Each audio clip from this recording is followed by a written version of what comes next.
Ili usipitwe na matukio mbalimbali na uwe wa kwanza kutazama video zetu, tafadhali bonyeza neno subscribe hapo chini ya video hii, kisha bonyeza alama ya kengele itakayotokea. Asante.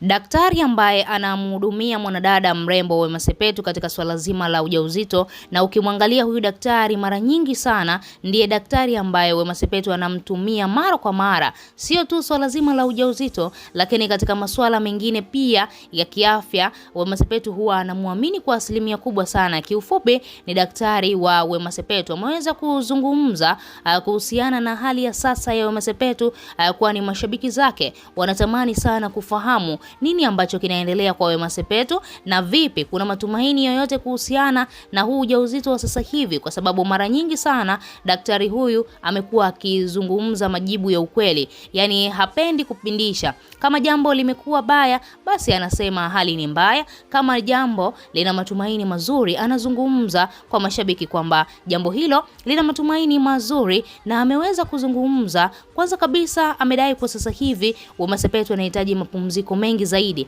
anatakiwa kupumzika. Yani kiufupi ujauzito wake umepigwa bed rest. Wema anatakiwa kutulia tu kitandani, hatakiwi kufanya kazi yoyote, hatakiwi kuzurura, hatakiwi kupanda kwenye pikipiki, hatakiwi kupanda kwenye magari, mambo kama hayo. Sasa ukiangalia huyu daktari ameweza kuzungumza mambo mengi sana, lakini pia swala zima la vyakula ameweza kusisitiza kwamba wale watu ambao wanakaa karibu na Wema wanatakiwa wamsisitize sana Wema Sepetu ale matunda, ale vile vyakula vyote ambavyo mama mjamzito anatakiwa kuvila. Na daktari ameweza kufunguka kwamba ameweza kumwandikia orodha nzima Wema Sepetu, kwa sababu wanadai mimba ambazo mara nyingi sana Wema Sepetu anazibeba huwa zinatoka kutokana na sababu ndogo tu. Unakuta Wema amepata stress kidogo, au kuna mtu amemkwaza, amemuudhi, muda huo unashangaa damu zinaanza kutoka, ujauzito unaharibika. Sasa daktari wake ametaka kwa sasa hivi Wema asiwe na stress, na ikiwezekana hata hiyo simu yake asiitumie sana. Kama hivi akiingia mitandaoni akikutana na taarifa mbaya kuhusiana na yeye, anaweza akashtuka tu kidogo ukashangaa ujauzito umeharibika. Sasa daktari ameweza kutahadharisha vitu kama hivyo viwekwe mbali, vitu kama hivyo viweze kuepukwa. Kama Wema anaweza asitumie sana simu, anaweza tu akaingia kidogo mtandaoni na kutoka, lakini sio kufuatilia yale mambo yake mengi. Sasa itapelekea tena atapata mawazo, ndo kama hivyo. Lakini pia wale watu ambao wamemzunguka pale nyumbani hawatakiwi kumuudhi hata kidogo, lakini pia hawatakiwi kumpatia stress, kwa sababu Wema anatakiwa kupumzika kwa muda mrefu zaidi. Anatakiwa kuelewa kwamba ujauzito wake unahitaji uangalizi wa hali ya juu, kwa sababu sio mara ya kwanza Wema kubeba ujauzito. Wema ameshabeba ujauzito mara kadhaa, lakini inashindikana ujauzito huo kufika miezi 9. Sasa daktari ameshaelewa tatizo liko wapi. Sasa hivi ameamua kurekebisha, ameamua kuweza kumpangia bajeti nzima, kuanzia ya kulala, kuanzia ya kufanya mazoezi, lakini pia ratiba nzima ya chakula, ili mradi tu Wema Sepetu aweze kukaa sawa, Wema Sepetu aweze kutimiza ile miezi 9. Na endapo ikatokea haijatimia ile miezi 9, basi daktari anakuambia huenda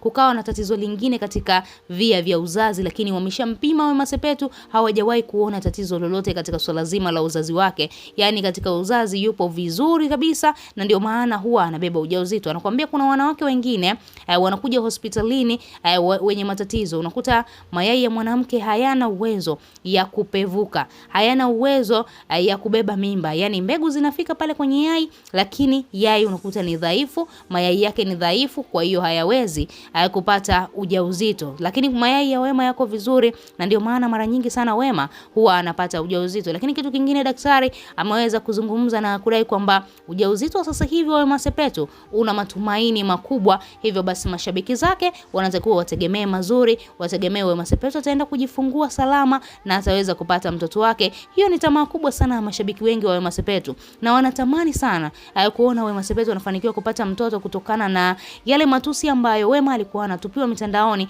Na mpaka leo hii Wema Sepetu anatupiwa matusi mengi sana. Wengi wanafikia hatua wanaanza kumuita mgumba wa taifa, lakini pia wengine wakiwa wanamwambia wewe hautokaa uzae, hautokaa uitwe mama. Maneno ni makali sana ambayo Wema huwa anapatiwa na yanamuumiza kwa asilimia kubwa sana, na yanampelekea hata yeye anashindwa na anakata tamaa na anafikiria kwamba endapo nitabeba ujauzito ukaharibika tena itakuwaje? Maneno si yatakuwa ni mengi mitandaoni. Hiyo ni hofu kubwa sana ya Wema Sepetu ambayo anatamani sana watu wake wa karibu waache kumsema sema, waache kumpigia simu hovyo, wengine waache kucomment vibaya katika application zake au katika website zake kama hivyo, waache kucomment vibaya. Anajisikia vibaya, dada wa watu amewaomba muache, na daktari wake anataka apumzike muda mrefu. Wewe kama shabiki una lipi la kuzungumza? Tochi maoni yako, lakini pia usahau kusubscribe.